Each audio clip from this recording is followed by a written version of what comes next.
All right, instant reaction time. My name is Curran Schestag. I am the resident LA Dodgers beat writer for the Side Retired podcast, and I'm here to give my official verdict on the recent Craig Kimbrel and AJ Pollock trade. Personally, I think it's a great deal for the Dodgers. They dealt from an area of strength, right? I mean, you have Mookie entrenched in right and Bellinger pretty entrenched in center.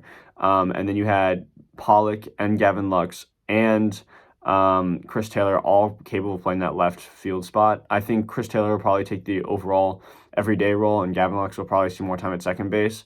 But now, again, with the signing of Freddie Freeman, you have Muncy, who can also play second base. So it just fits more into the Dodgers' overall flexibility with their roster.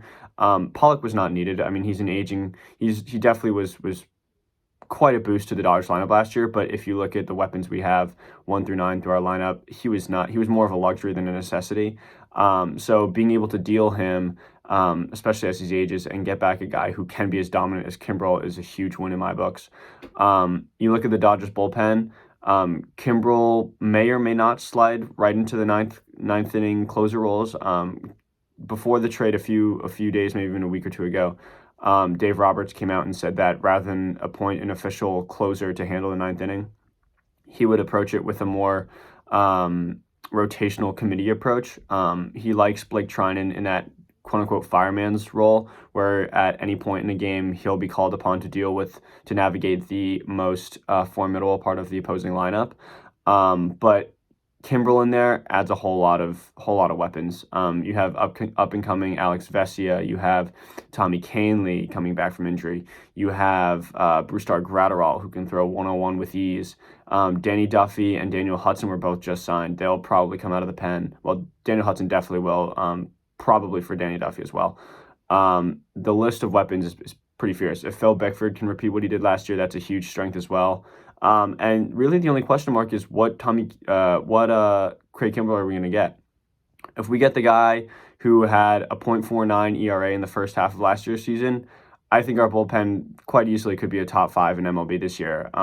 It's a lot shakier if Kimbrel has a over 5 ERA like he did in the second half of last year's season. I tend to trust the Dodgers. I think Andrew Friedman and co. and the statistics-driven approach that they have to pitching has gotten the best out of pitchers. I mean, you look at guys like Walker Buehler, who has flourished into probably a top 10, almost definitely a universally recognized top 10 pitcher in MLB, despite coming in right after Tommy John surgery. And especially with bullpen guys, look at what the Dodgers have done in recent years with revitalizing Corey Knebel and Blake Trinan as well. I mean, after his dominant season with the A's, he did struggle a bit and kind of found his form back with LA. So if there's a team I'm going to trust to get Kimbrel back to his usual dominant self, I'd bet on the Dodgers. Overall, I think it's a great trade. I think the White Sox get back a great contact hitter with some pop as well in his bat in an outfield. I mean, they already do have Luis Robert out there, but Pollock definitely adds to their lineup, and I think it's a great deal for both sides.